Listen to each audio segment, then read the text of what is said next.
দর্শক, সংবাদ প্রকাশের নিয়মিত আয়োজন আপনারা জানেন, সিনেমার আলাপ। এটা আমরা সবসময় করি এবং কাদের সাথে করি? সিনেমার পরিচালক, প্রযোজক, তাদের সাথে করি এবং নতুন যে সমস্ত ছবি আসছে বা আলোচিত ছবি, সেই সমস্ত ছবি নিয়ে আমরা এই আলাপটা, সিনেমার আলাপটা করে থাকি। তো আজকে সংবাদ প্রকাশের স্টুডিওতে রয়েছেন, তাদেরকে নতুন করে পরিচয় করিয়ে দেওয়ার কিছু নেই। সামিয়া জামান আমাদের সাথে রয়েছেন এবং তিনি একাধারে চলচ্চিত্র পরিচালক, প্রযোজক এবং টিভি ব্যক্তিত্ব। এবং রয়েছেন শবনম ফেরদৌসী, আপনাকে স্বাগত। উনি চলচ্চিত্র নির্মাতা এবং যার মানে সূত্র ধরে আজকের আলাপটা করব সেটা হলো আজব কারখানা। উনি এই ছবির পরিচালক এবং এটা ছাড়াও আরেকটা পরিচয় ওনার আছে, সেটা হচ্ছে উনি দীর্ঘদিন 40টিরও বেশি প্রামাণ্য চিত্র নির্মাণ করেছেন এবং তিনিও একটি গণমাধ্যমে কাজ করছেন। তো সব মিলিয়ে আজকের আলাপটা আমরা রাখবো আজব কারখানা নিয়ে। তো আমাদের সংবাদ প্রকাশের স্টুডিওতে আপনাদের স্বাগত জানাই।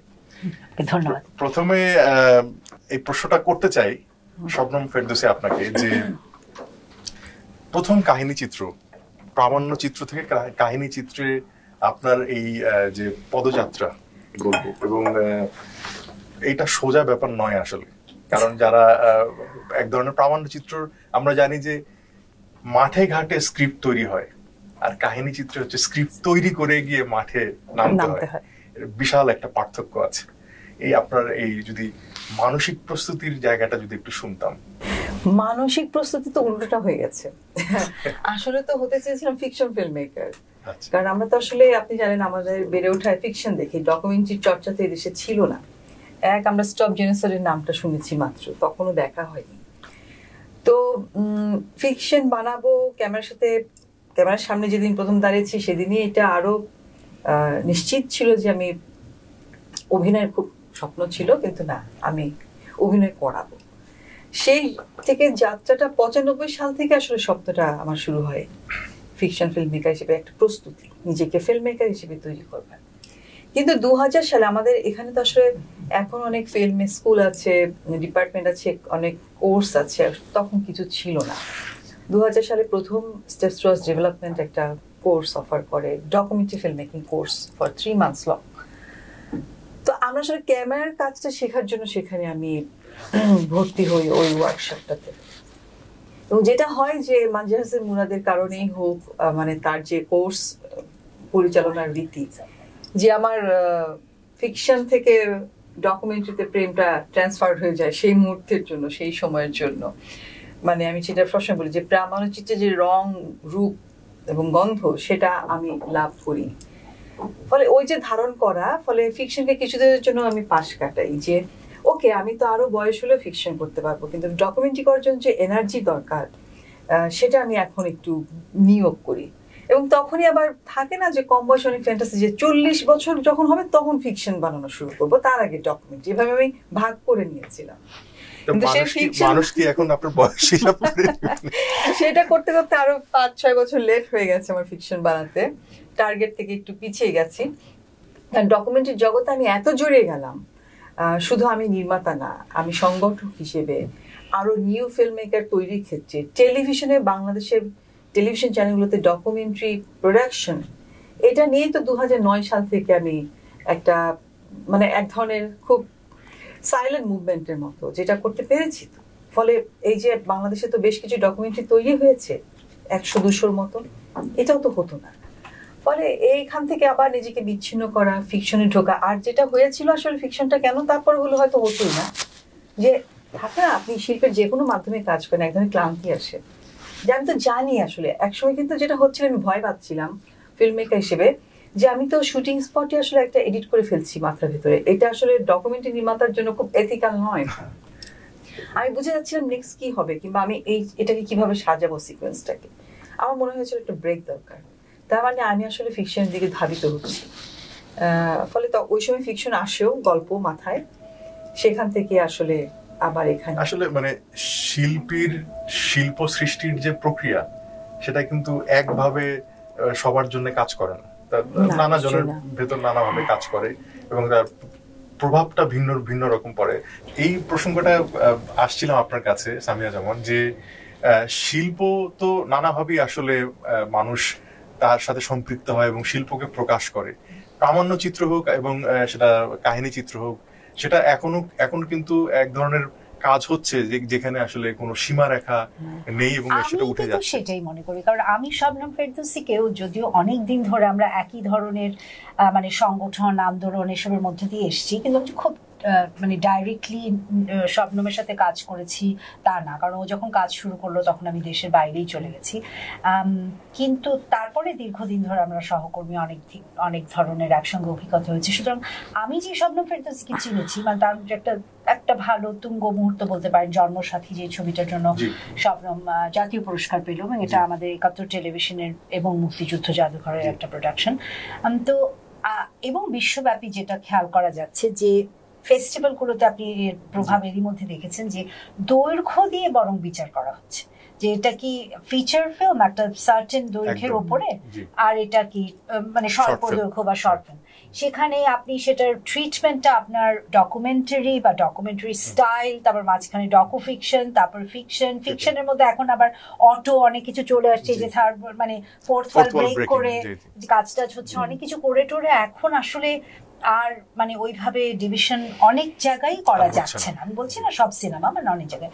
এবং আরেকটা হলো এই যে মাঠে ঘাটে দৌড়িয়ে কতটা করতে হয়, মানে আমার নিজের যেটা অভিজ্ঞতা, আমি এডিটিং দিয়ে কিন্তু শুরু করেছিলাম আমার কাজের যে এডিট প্যানেলে যে কি চমৎকার সব ডকুমেন্টারি তৈরি হয়েছে, যেখানে পরিচালক বা এডিটর কেউই প্যানেল ছেড়ে কখনো নড়েইনি, জাস্ট সোর্স তাই একটা ন্যারেটিভ তো তৈরি করে। বললাম সেটাই, যে মানে এরকম অনেক কিছু আছে যেখানে আমরা বোধহয় ওই যেই সমস্ত ডিভিশনের মধ্যে দিয়ে, আমরা ডিভিশন বলবো না, মানে ক্রাইটেরিয়া তৈরির মধ্যে দিয়ে আমরা বড় হয়েছি বা আমরা জেনেছি, সেখান থেকে তো আস্তে আস্তে আস্তে আস্তে একটা পরিবর্তনের মধ্যে দিয়ে যাবে, সেটাই স্বাভাবিক।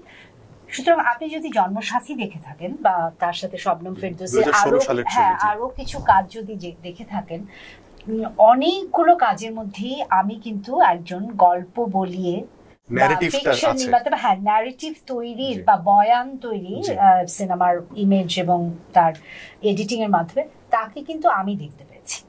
আবার আমাদের ছবিতে, মানে যেই ছবিটি শবনম ফেরদৌসী এখন তৈরি করলেন আজব কারখানা, সেটাতে আমি যেহেতু জড়িত ছিলাম, সেখানে আমার একটা কাজ ছিল যে শবনমকে উৎসাহিত করা, তার দীর্ঘ ডকুমেন্টারি তৈরির অভিজ্ঞতা এবং তার সে যেভাবে করে ক্যামেরার মাধ্যমে মানুষগুলোকে দেখে, সেই অভিজ্ঞতাটার একটা ছাপ যেন থাকে। কারণ আমার এই সিনেমায় আপনি জানবেন যে বেশ কিছু শিল্পী কাজ করেছেন যারা কিন্তু অভিনয় শিল্পী নন, তারা গায়ক, এবং তারা নিজেরাই নিজেদের চরিত্রে এসেছেন। তো শবনম আরো বেশি ভালো করে বলতে পারবে, কিন্তু এইরকম এক ধরনের সুন্দর একটা মেলবন্ধন কিন্তু এই সিনেমাতেই হয়েছে, তার দীর্ঘ ডকুমেন্টারি নির্মাতার অভিজ্ঞতা আর তার সঙ্গে ফিকশন নির্মাতা হিসেবে যে প্রথম কাজ, এই দুটোর একটা সংমিশ্রণ আপনি দেখতে পারবেন।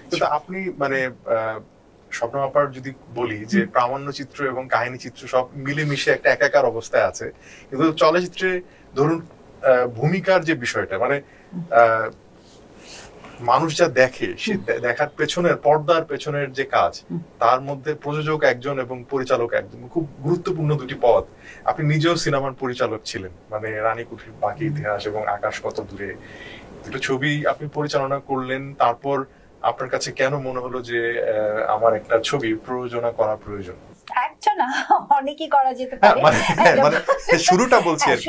অবশ্যই অবশ্যই আমার ক্ষেত্রেও কিন্তু এই যে আমাদের দুজনের ক্ষেত্রেই একটা মিলের জায়গা আছে, যে টেলিভিশনটা মানে আমার ক্যারিয়ারে তো ডেফিনেটলি একটা খুব বড় ভূমিকা নিয়ে নিল। প্রথম থেকে আমার আসলে এডিটিং যে আমি শিখেছি বিবিসি টেলিভিশনের, তাদের একটা বিরাট বড় এডিটিং বিভাগ ছিল লন্ডনে, সেখানেই আমার মানে হাতে কলমে বা যে কাজটা শেখা।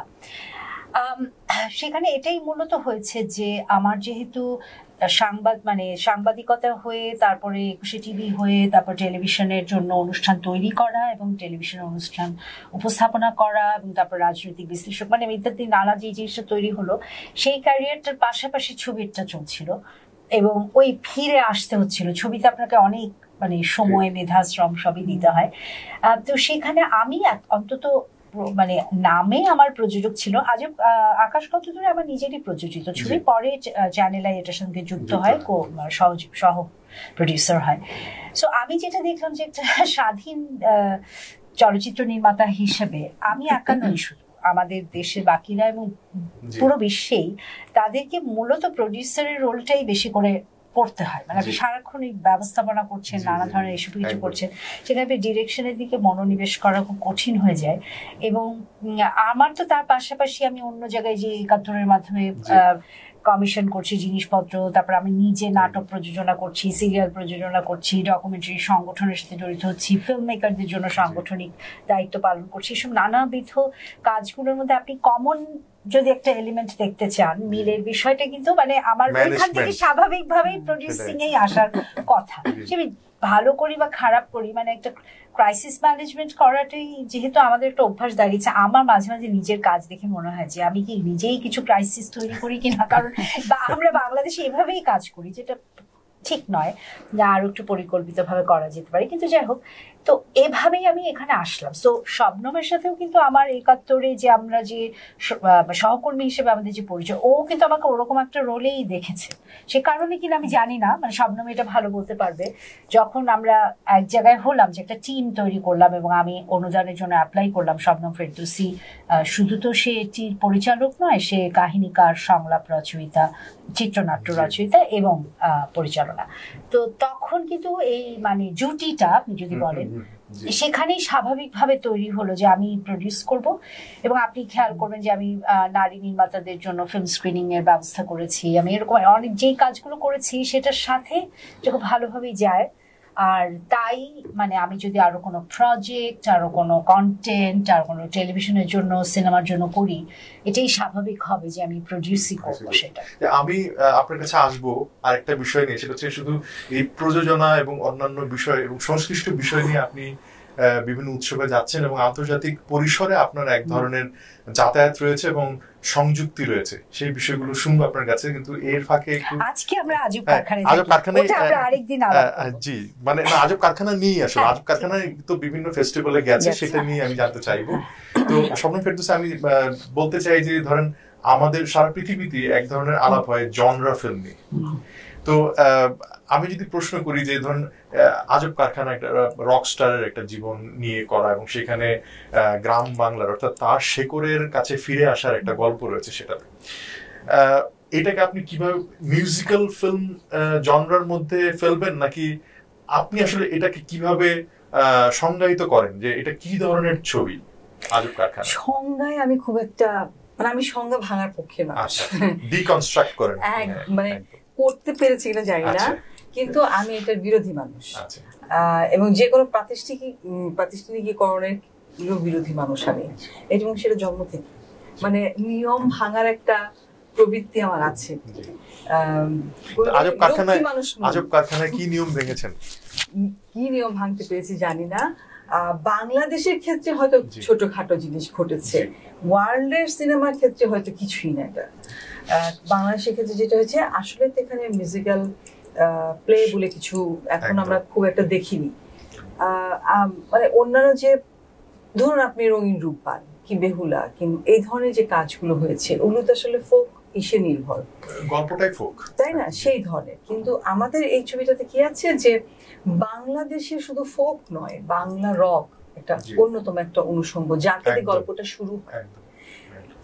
এখানে আমাদের কি বলে ফিউশনও গান আছে, এখানে ইন্ডি ব্লুজও আছে, ফলে সেগুলোটা সবকিছু মিলে একটা গল্প বলার চেষ্টা। এবং সেই গানগুলো কি আনা, যদি আপনি বলতে পারেন যে হ্যাঁ শুধু কি র্যান্ডম গান এসছে, না, আমাদের লোকসঙ্গীত তো 100 রকমের আছে। শুধু তাই না, আমি যদি সব নেই একটু যোগ করি, সেটা হচ্ছে হেলাল হাফিজের কবিতা থেকেও গান তৈরি করা হয়েছে। ফলে এইখানে আমি ছোট ছোট খেলা কিন্তু খেলেছি, কিন্তু আমি সবসময় যেটা পছন্দ করি, খেলাটা মানুষ চোখে আঙুল দিয়ে দেখা না, একদম না, সেটা যেন একটু গোপন থাকে। হ্যাঁ মানে আমি যদি দেখিয়ে দিলাম মানে শিল্পে কিংবা ফিল্মে যদি রেফারেন্সটা বুঝিয়েই গেল, তাহলে তো লাভ হলো না। রেফারেন্সটা আসবে খুব একদম সাটেল একটা ওয়েতে, মানে মানুষ টের পাবে না, কিন্তু মজাটা থাকে। আর একটা বিষয় হচ্ছে এই ধরনের গল্প আসলে আমরা খুব একটা করি না। আমরা হয় ভীষণ শহুরে একটা গল্প বলি, অথবা খুব গ্রামের একেবারে গ্রাম শহরের মিশ্রণের কম হয়েছে, এবং গ্রামের মানুষকে গ্রামেই দেখানো, শহরের মানুষকে শহরে দেখানো। যেটা সবাই বলছে না সে করে গল্প, আমি তো সে করে গল্প বলছি না, আমি কিন্তু বলতে চাই না, একজন শহুরে মানুষ গ্রামে গেছে, সে একটা নতুন রিয়ালিটিতে ঢুকে পড়েছে, সে কিন্তু শেকড়ের টানে চলে যায় না, তার মধ্যে টান, মানে তার মধ্যে একটা রিয়েলাইজেশন ঘটেছে, সে হয়তো একটা অনুভব করছে কিছু টান, সেই টানটা ওই শিল্পীদের থেকেও হতে পারে, তাদের গানের দ্বারা অনুপ্রাণিত হতে পারে, নিজের আত্ম উপলব্ধি টাইপেরও একটা কিছু হতে পারে, থাকে না, মানে যেটা আমার হয়েছিল আমি তো সেটাই বিস্তৃত করেছি এর মধ্যে। এই রক স্টারটা তো আসলে আমি নিজেও, মানে আমার থটস গুলো তোর মধ্যে দিয়েছি, তাই না, সেটা আমার সন্তানের মতো। এখানে যে জীবন দোয়েলের ফুরিঙে তার সাথে হয়নি কেউ দেখা, মানে এক শহুরে সঙ্গীত শিল্পী, তার দেখা হলো, মানে অনেক মানে মানে উপযুক্ত আর কি বর্ণনা এই ছবির জন্য, যে আপনি হঠাৎ একটা কিছু সামনে এসে পড়লে আপনার মধ্যে কি কি আমাদের হয় না সম্ভাব্য হতে পারে। হ্যাঁ, আমরা তো সবাই একটা নির্দিষ্ট একটা জীবনযাপনের মধ্যেই বাধা পড়ে গেছি আর কি। হ্যাঁ, তো আমরা যখন ইসেতে যাই, নতুন একটা বাস্তবতার সম্মুখীন হই, কিংবা একটা কিছু ঘটনা ঘটে আমাদের জীবনে, তখন আমাদের মধ্যে একটা চেঞ্জ আসে। এই দেশ ছেড়ে, বাংলাদেশ ছেড়ে এই পাশের দেশে গেলে আমরা কিন্তু কিছুদিনের জন্য একটা পরিবর্তিত মানুষ হয়ে যাই না, একটা চেঞ্জ আসে মেন্টালি। ফলে এই মানুষটার সেটাই ঘটেছে। সেই চেঞ্জটা কি, সেটার ধরনটা কি, সেটা আমি ধরবার চেষ্টা করেছি, কতখানি এসছে বলতে। এখন আমি যদি এটার সাথে একটু সম্পূরক প্রশ্ন করি, সেটা হচ্ছে ধরেন এখানে পরমব্রত অভিনয় করেছেন, তারপর আমাদের দেশের ইমি এবং দোয়েল আরো অনেকে অভিনয় করেছেন। পরমব্রতকে নেয়ার কাস্টিং করার বিষয়টা যদি একটু পরিষ্কার করতেন, যে পরমব্রত নিজে গান করেন, নিজে অভিনয় করেন, সেটা একটি কারণ কিনা? আরেকটা হচ্ছে ধরুন ইমি দীর্ঘদিন আসলে মডেল হিসেবে বাংলাদেশে অনেক পরিচিত, তো তাকে আসলে কিভাবে কাস্ট করলেন, এই মানে আপনার ভেতরের কারণটা যদি একটু বলতেন। আমাদের কাস্টিংটা তো কখনোই মানে এই ছবির জন্য মানে কি বলে স্টার বেস কিংবা ওইরকম কিছু ছিল না, যে যতখানি, যেহেতু ডকুমেন্টারি থেকে এসছি ভাই, ফলে তার তো একটা প্রভাব থাকবেই।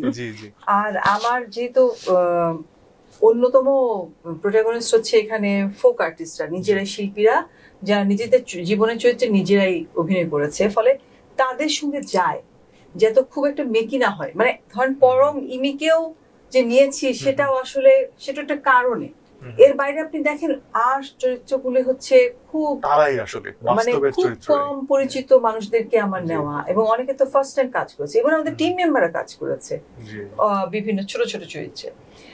পরমের যে ব্যাপারটা ছিল, সেটা প্রথমে যেটা বললেন যে এছাড়া কোনো উপায় ছিল না, কারণ আমি 40 বছর বয়সী কাছাকাছি একজন অ্যাক্টর, যে অভিনয়ের ইয়েটা আনতে পারবে, চেঞ্জ আছে, তো ক্যারেক্টারটার অনেক জার্নি আছে একটা, সেইটুকু ম্যাচুরিটি খুব জরুরি ছিল। আমরা চেষ্টা করেছি কিন্তু 1 বছর বাংলাদেশেই নানাভাবে নতুন পুরাতন মিলে একটা একটা করে ফেল হয়েছে, শেষ পর্যন্ত আমরা পরমের দ্বারস্থ হয়েছি। পরম যে আমার খুব ব্যক্তিগত খুব পছন্দের নায়ক সেই রকম কিন্তু ছিল না, আপনার চলচ্চিত্রের জন্য খুবই গুরুত্বপূর্ণ প্রয়োজন, চরিত্রটার জন্য প্রয়োজন। এবং এটা আসলে আমিও ভাবছিলাম যে পরমব্রত ছাড়া, যে যার আসলে মিউজিকও এক ধরনের এক্সপোজার রয়েছে, এবং অভিনয় তো আসলে বিশেষ করে গিটার বাজাতে পারে একটা রক স্টার, তাকে তো গিটার সেইভাবে বাজাতে হবে। আমরা আমাদের অলরেডি পেজে দেখবেন যে একটা গান আছে বসন্ত বাতাসে, ওই গিটারটা পরম ওই লোকেশনে ওভাবে বাজিয়েছে, আমরা ওভাবেই রেখে দিয়েছি। সাধারণত যেটা দেখা যায় বাংলা চলচ্চিত্রে, যে গিটার এক কর্ডে বাজছে কিন্তু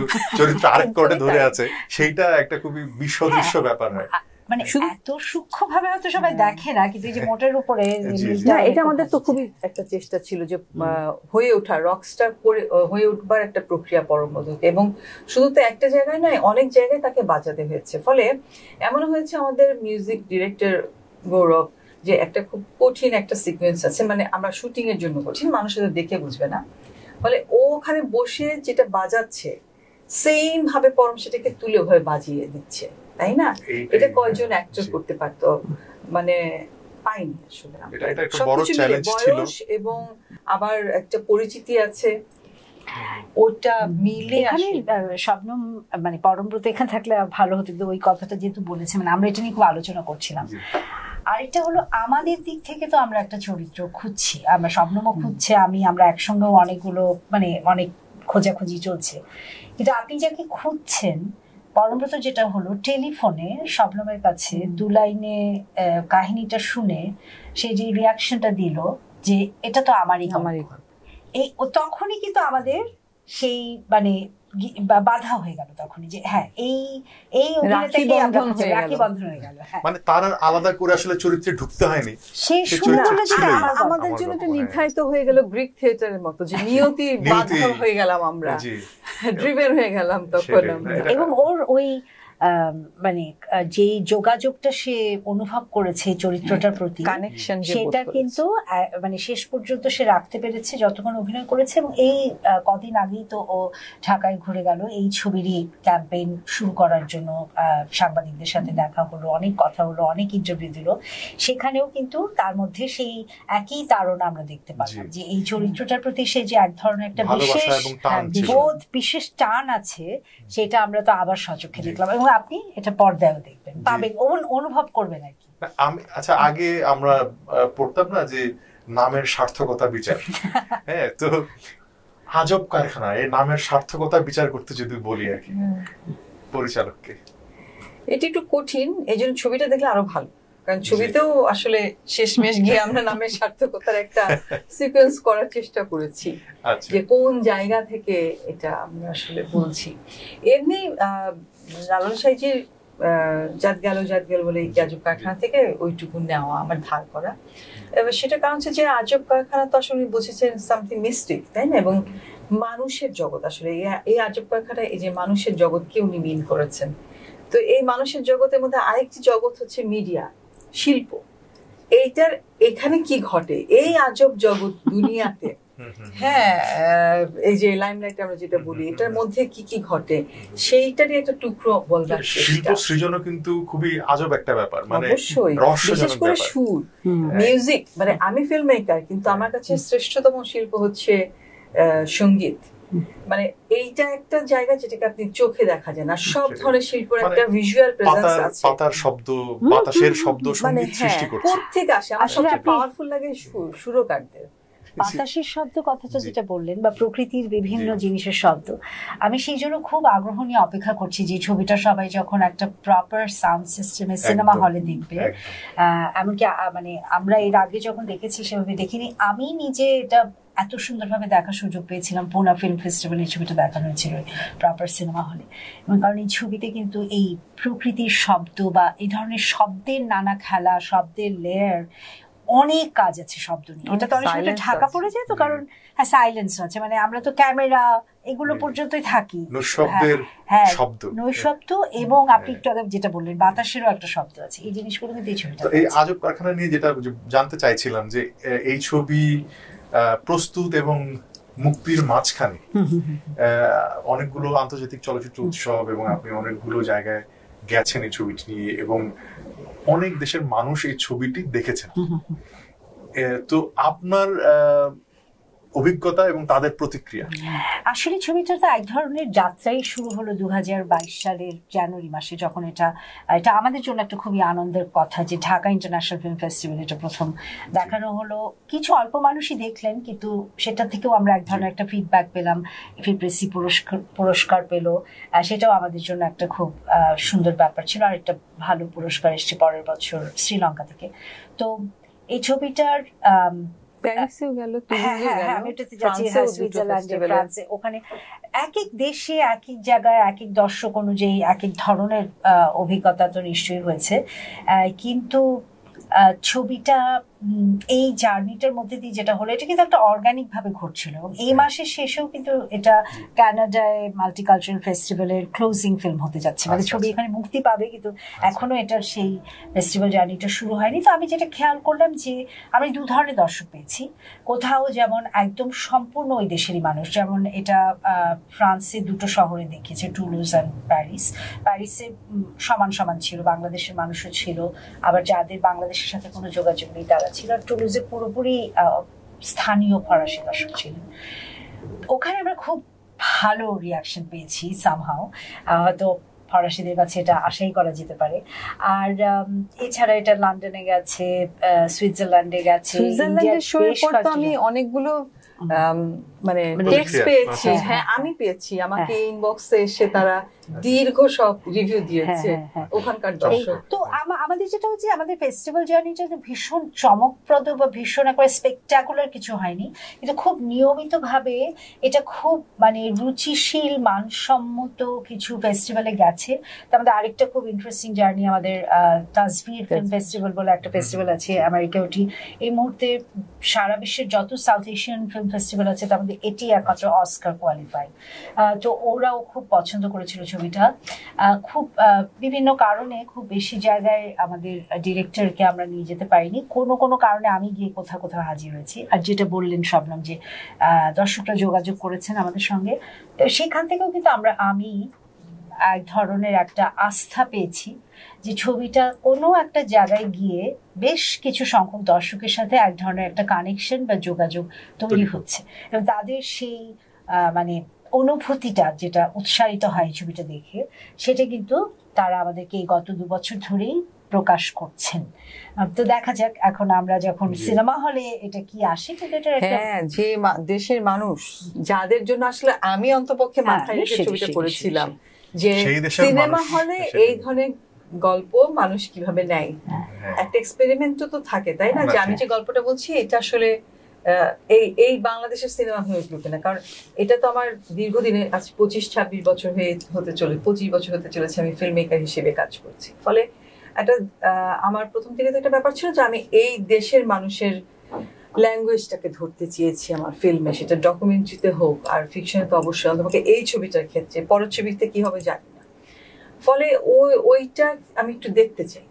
আমার কাছে যত না বেশি হলে যাওয়া, যত না বেশি এটাকে অনেক সময় কিন্তু হলের যে প্রতিক্রিয়া সেটাই যে সত্যিকারের প্রতিক্রিয়া তাও কিন্তু নয়। ফিল্মের ওই যেটা আমরা একটু আগে আলোচনা করছিলাম যে এটা কিন্তু একটা জার্নি। যেদিন প্রথম এডিটিং শেষ হয়ে সাউন্ড টাউন সব মিলিয়ে যে প্রথম দিন তুমি নিজে যখন দেখলে একটা টেকনিক্যাল ফিল্ডে, সেটাও একটা জার্নি শুরু হলো। আমরা আমাদের দল বল সবাইকে নিয়ে একবার একটা আমরা টেক শো করলাম, সেবার মানে সাউন্ডেরই একটা সমস্যা ছিল, কিন্তু ছবিটা সবাই ভিজুয়ালি দেখলো, সেটার একটা জার্নি শুরু হলো। পরমব্রত নিজে বলে গেল যেটা যে ও ডাবিং এর সময় পুরো ছবিটা প্রথম দেখেছে, দেখে সে একেবারে প্রচন্ড আলোড়িত হয়ে গেছে, কারণ সে তো ওভাবে মানে বাধা অবস্থা দেখেনি। আমি আমার যেটা বললাম যে আমি ততক্ষণে 4 বার ছবি দেখে ফেলেছি, কিন্তু আমি যখন পুরা ফেস্টিভ্যালে ছবি দেখছি তখন আমি একদম মনে হলো ছবিটাকে নতুন করে আবিষ্কার করলাম। মানে যখন বিগ স্ক্রিন আপনি বিগ স্ক্রিন মানে কি প্রপার একটা সাউন্ড সিস্টেম, প্রপার স্ক্রিন, মানে ওটা একটা অসম্ভব সুন্দর ছিল। আবার যেমন প্যারিসে যেটা হয়েছে সেখানে কিন্তু আমাদের দেশে যাদের দর্শকদের কথা বলছো প্রচুর মানুষ ছিলেন, এবং আমাদের কিছু মানুষ আবার কিছুদিন আগেই দেশ থেকে গেছেন, ওখানে বিভিন্ন সংগঠনের সাথে জড়িত। সো ওই ফিলিংটা আবার আমার পুরো হলো যে আমি দেশের মানুষের সঙ্গে বসে ছবি দেখছি এবং তাদের রিয়াকশন দেখলাম। সো হ্যাঁ, এটা যিনি দর্শক তিনি সেই মুহূর্তে তার জীবনের কোন জায়গায় আছেন তার উপরও কিন্তু নির্ভর করছে তার প্রতিক্রিয়াটা, তাই না? মানে এক একটা ছবির আবেদন এক এক সময় এক এক ভাবে ধরা দেয়। একদম ফেস্টিভ্যালের দর্শক আর হলের দর্শকের একটা তফাৎ তো আছেই। ঢাকা ফিল্ম ফেস্টিভ্যালে আমরা কত আমাদের উপচে পড়া দর্শক ছিল, আপনি দেখেছেন যে পাবলিক আমরা আসলে অনেকে ফেরত গেছে হলে ঢুকতে লাইন ধরে এবং ইয়ে না করে, এবং তখন যে রিয়াকশনটা পেয়েছি কলকাতা ফিল্ম ফেস্টিভ্যালে ওটা বুঝাচ্ছি, মানে ওই ফেস্টিভ্যালে আমি গিয়েছিলাম 2 দিন এবং 2 শো হয়েছিল 2 জায়গায়। তো আমার মনে আছে পরম এসে মাত্র ঢুকেছে এবং তখন পরমটা দেখলো যে দরজার কাছে মারপিট লেগে গেছে ছবিটা দেখার জন্য, এবং মানুষ তো মেঝেতে বসে বসে দেখেছে। এবং আমি যে সম্মানটা পেয়েছি, সবাই এক্সপেক্ট করছিল নেট প্যাকটা আমিই পাবো, কিন্তু সামহাও পাইনি, কিন্তু সবার খুব আফসোস হয়েছে আমার থেকে। মানুষের ভালোবাসাই সবচেয়ে বড় স্বীকৃতি। হ্যাঁ, এবং পরদিন আমি হেঁটে বেড়াচ্ছি কলকাতা ফিল্ম ফেস্টিভ্যাল, আমরা কি একটা কাজে গেছি, কোত্থেকে সত্যজিৎ ফিল্ম ইনস্টিটিউটে কয়েকটা ছেলে আমাকে প্রণাম করছে। আর কি পাওয়ার আছে, মানে এইটা অনেক বড় ব্যাপার, আসলে ভালোবাসাটা অনেক বড় বিষয়। তো আজব কারখানা আগামী বড় বিষয় হলেও স্বীকৃতি গুলো দরকার, স্বীকৃতি এবং ইত্যাদি দরকার, অবশ্যই দরকার। সেটা আসলে কাজের প্রতি এক ধরনের অঙ্গীকার বাড়িয়ে দেয় পরবর্তী কাজের প্রতি। এটা একটা কিংবা এই কাজের জন্য যে কষ্টটা করেছি সেটা তখন আর মনে থাকে না। একদম। তো আগামী 12ই জুলাই এটা মুক্তি পাবে আজব কারখানা। তো ছবিটা নিয়ে সার্বিকভাবে দর্শকদের উদ্দেশ্যে আপনাদের দুজনের কাছ থেকে জানতে চাইবো ছোট ছোট করে। পরিচালক প্রথমে বলেন যে দর্শকদের উদ্দেশ্যে কি বলুন, মানে তারা কেন এই ছবিটা অন্যান্য ছবির ভিড়ে তারা কেন এই ছবিটি দেখতে যাবে এবং কেন দেখা উচিত তাদের? কয়েকজন বোদ্ধা আমাদের এখানে ছবিটা যারা দেখেছে ফেস্টিভ্যালে বিভিন্ন সময় তাদের একজন খুব বলেছিল ভেরি অথেন্টিক ফিল্ম, আর বেশিরভাগ মানুষ যেটা বলেছে সাধারণ ভাষায় খুব অনেস্ট ফিল্ম। তো ওইটা আমার শক্তির জায়গা যদি বলেন। আমি যে কাজটা করি মানে ওখানে কোনো ফাঁক থাকে না। আমি মানুষকে ভালোবাসার ক্ষেত্রে যেমন ফাঁক রাখি না, ঘৃণার ক্ষেত্রেও সেরকম ফাঁক নাই। এখন ঘৃণা বলতে কিছু নাই, মানুষ ঘৃণা করে কি হবে। ছবির ক্ষেত্রে তো আপাই জানে যে তুমি একটু শান্ত হও, মানে থাকে না। কারণ হচ্ছে যে প্রতিটা প্রতিটা জায়গাকে আমি ওন করি, মানে ফিজিক্যালি, আমি শুধু মেন্টালি না। আমি একটা ছবি যখন বানাই, সেটা ডকুমেন্টারি ফিকশন যেটাই হোক, আমি একটা ফিজিক্যালি ইনভলভ হয়ে যাই, আমি অসুস্থ হয়ে যাই, এরকমও হয়। ফলে এই ছবিটাতে একটুকু শুধু বলতে পারি শক্তির জায়গাটা যে অ্যাকচুয়ালি এখানে বাড়তি বানানো কোনো গল্প নাই, একদম রিয়ালিটি যা ঘটে, যা আমার চোখে দেখা সেগুলো আছে। এবং যেটা আছে আমি সব জায়গায় বলছি, তারুণ্য আছে।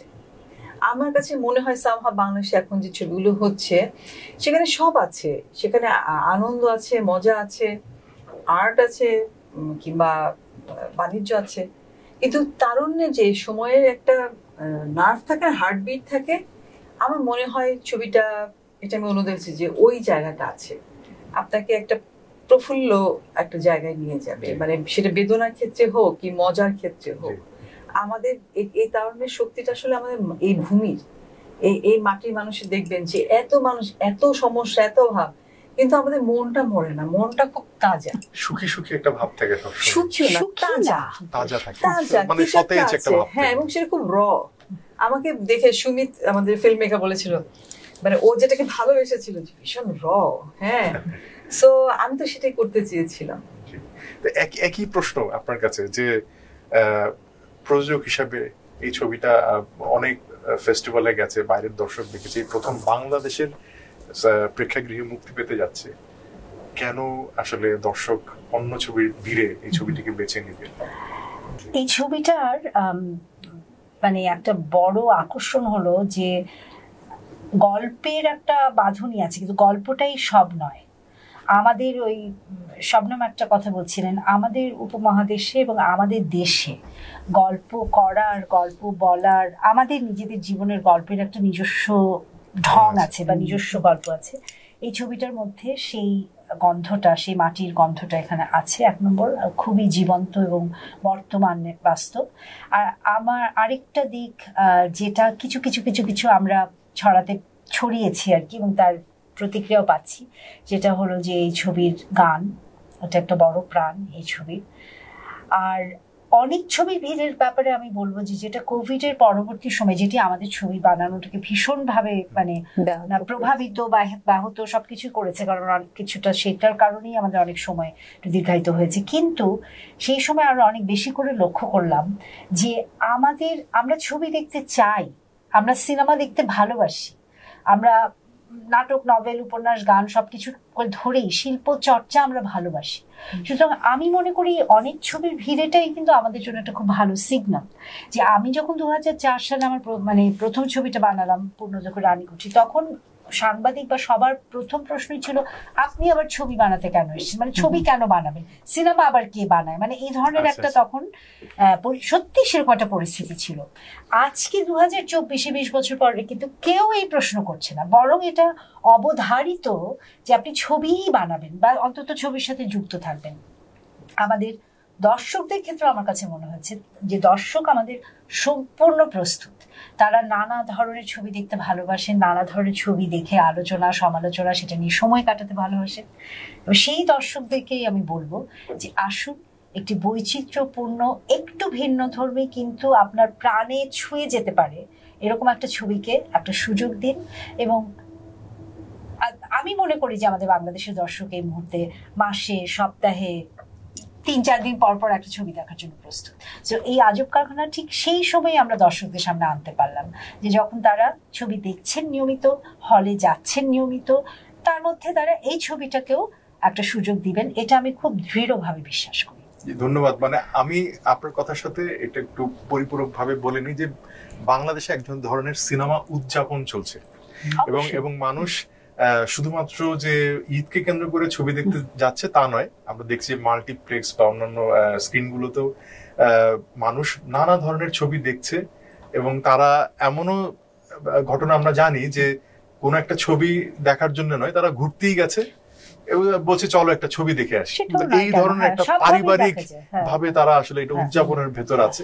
তো এই সিনেমা উদযাপনের ভেতর আজব কারখানা সাফল্য পাক, এবং যেটা বলছিলেন যে সৎ চলচ্চিত্র বা অনেস্ট ফিল্ম, যে আপনি আপনার সকল কিছু ঢেলে দিয়ে ছবিটি তৈরি করার চেষ্টা করেছেন এবং পোট্রে করার চেষ্টা করেছেন, সেটা নিশ্চয়ই দর্শকের মনও ছুঁয়ে যাবে, সে আশাবাদ ব্যক্ত করি। তো ধন্যবাদ শবনম ফেরদৌসী এবং সামিয়া আপা, আপনাকে, সামিয়া জামান। দর্শক, এই ছিল আজকে আমাদের সিনেমার আলাপ। তো আমরা সংবাদ প্রকাশে যারা এতক্ষণ এই আজব কারখানা নিয়ে আমাদের আলাপটি শুনলেন তাদেরকে ধন্যবাদ জানাই এবং শুভরাত্রি।